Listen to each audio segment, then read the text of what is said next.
We define systems change as work that tackles the root causes of pressing social problems. And usually we talk about this as distinct and different from direct service work.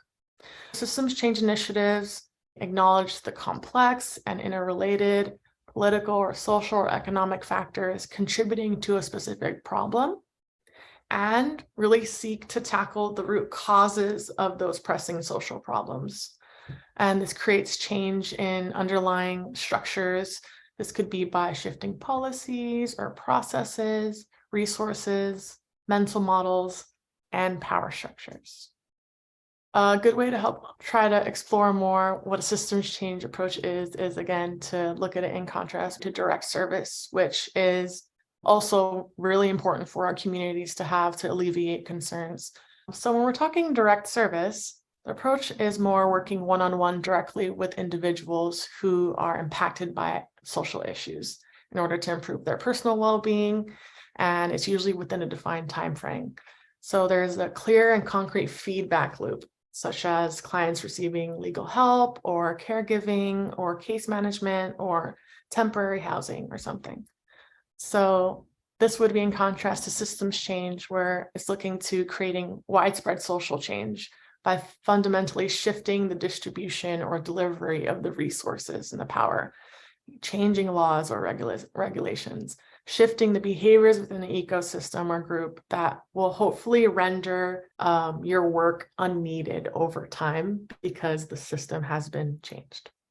This really supports communities to organize and influence decision-making on issues that they are directly impacted by.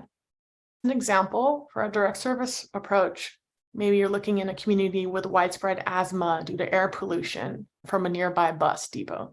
And so a direct service approach would be providing funding for medical treatment for people with asthma to be able to address their health concerns.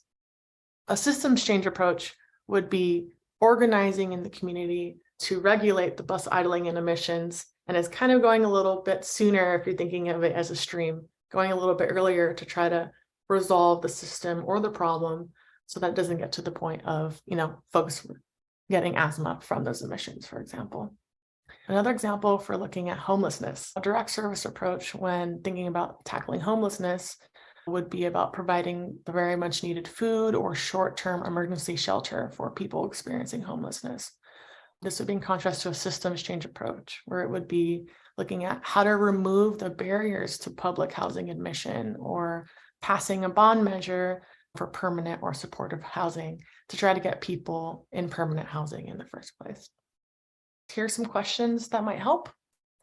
Is your initiative or org focused primarily on working directly with people to alleviate an immediate need? And that immediate need could range from food or shelter or one-on-one counseling. Are you seeking to solve the problem permanently? Have you created local empowerment or perhaps a dependence on your model? Or is it something that, if you continue, will maybe render your services unneeded over time? And lastly, have you set in motion new behaviors or norms or incentives that would render your model unneeded over time?